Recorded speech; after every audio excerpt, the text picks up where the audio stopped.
Assalamualaikum warahmatullahi wabarakatuh.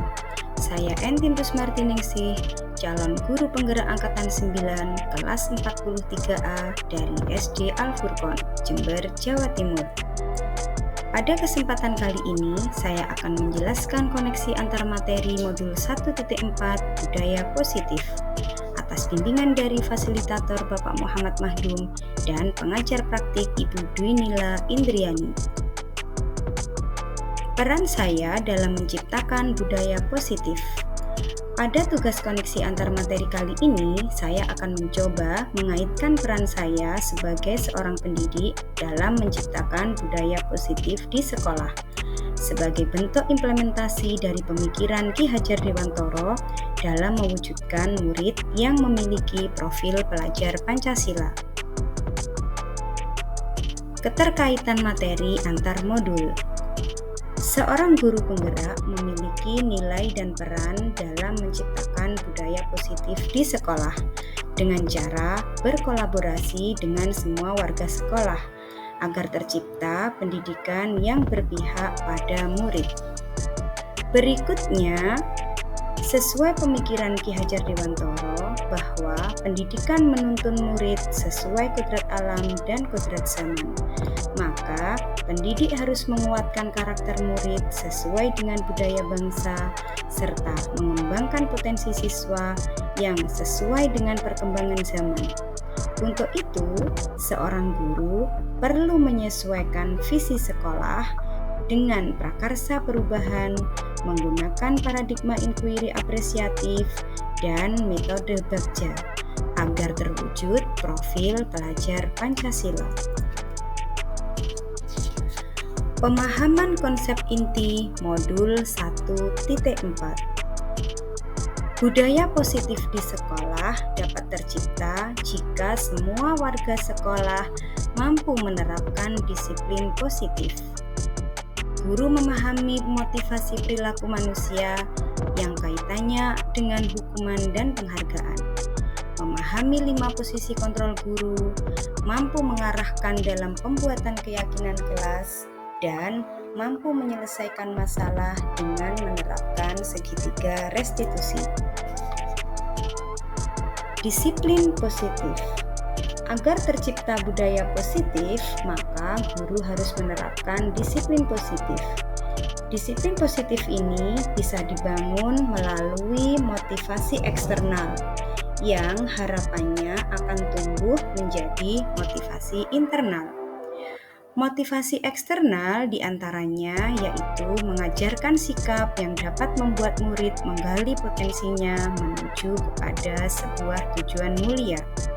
Yang kedua, mengontrol murid dalam memilih tindakan yang mengacu pada nilai-nilai kebajikan. Sedangkan pada motivasi internal, murid dapat bertanggung jawab terhadap apa yang dilakukannya, karena mereka bertindak sesuai dengan nilai-nilai kebajikan, bukan karena pujian, paksaan, atau hukuman. Yang kedua, yaitu motivasi perilaku manusia. Motivasi perilaku manusia ada 3 macam. Yang pertama, untuk menghindari ketidaknyamanan atau hukuman. 2, untuk mendapatkan imbalan atau penghargaan dari orang lain. Dan yang ketiga, untuk menjadi orang yang mereka inginkan dan menghargai diri sendiri dengan nilai-nilai yang mereka percaya. Motivasi nomor 1 dan 2 termasuk dalam motivasi eksternal, sedangkan motivasi yang ketiga termasuk motivasi internal. Sebagai seorang guru, harus mampu mengarahkan siswa agar memiliki motivasi internal. Berikutnya, konsep hukuman dan penghargaan.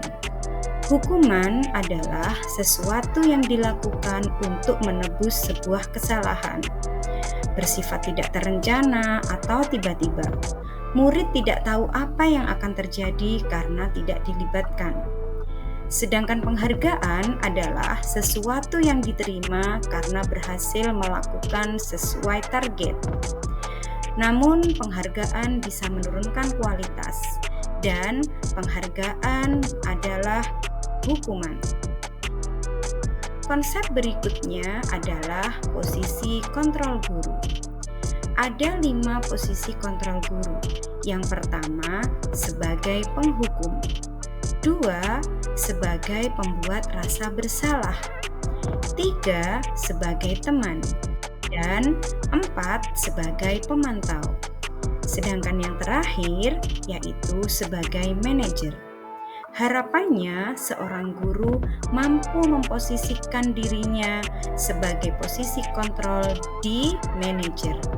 Posisi di mana guru berbuat sesuatu bersama dengan murid, mempersilahkan murid mempertanggungjawabkan perilakunya, mendukung murid agar dapat menemukan solusi atas permasalahannya sendiri.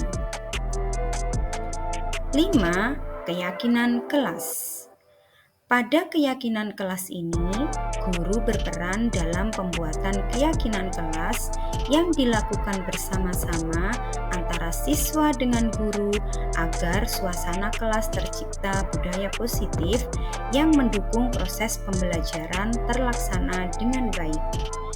Keyakinan kelas ditulis dan disajikan dalam bentuk yang menarik dan ditempelkan pada tempat yang mudah dilihat dan dibaca oleh warga kelas, sehingga semua warga kelas akan mudah untuk mengingat dan melaksanakannya. Konsep berikutnya yaitu segitiga restitusi. Segitiga restitusi adalah proses dialog antara guru dengan siswa yang dapat memunculkan motivasi intrinsik murid, sehingga terwujud murid yang mandiri dan bertanggung jawab. Ada 3 tahapan pada segitiga restitusi. Yang pertama, menstabilkan identitas. 2, memvalidasi tindakan yang salah. Dan yang ketiga adalah menanyakan keyakinan. Tahapan refleksi. Sejauh mana pemahaman Anda tentang konsep-konsep inti yang telah Anda pelajari di modul ini? Adakah hal-hal yang menarik untuk Anda dan di luar dugaan? Saya sudah memahami tentang konsep-konsep inti yang ada di modul 1.4 ini. Hal yang menarik buat saya adalah konsep hukuman dan penghargaan serta segitiga restitusi. Hal yang di luar dugaan saya adalah teori bahwa penghargaan bisa merusak hubungan, bisa menurunkan kualitas, dan mematikan kreativitas, serta penghargaan merupakan sebuah hukuman. Perubahan yang terjadi pada cara berpikir saya dalam menciptakan budaya positif di sekolah adalah saya menyadari bahwa penghargaan yang berlebihan adalah cara yang kurang efektif dalam mewujudkan budaya positif. Pengalaman yang saya pernah alami terkait dengan penerapan konsep-konsep inti di modul ini adalah saya pernah menerapkan segitiga restitusi pada siswa yang keluar kelas saat jam pelajaran matematika. Perasaan saya saat itu adalah saya merasa bersyukur karena memperoleh ilmu baru dan dapat menerapkan segitiga restitusi. Berikutnya, dari pengalaman yang pernah saya terapkan tentang konsep-konsep tersebut, hal yang sudah baik adalah saya menyelesaikan masalah siswa seperti segitiga restitusi, hanya saya belum bisa sistematis, sehingga perlu diperbaiki langkah-langkahnya.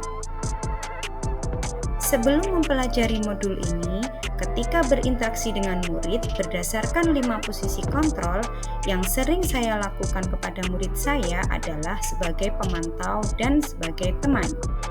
Perasaan saya saat itu adalah saya merasa capek karena menambah waktu saya untuk murid tersebut.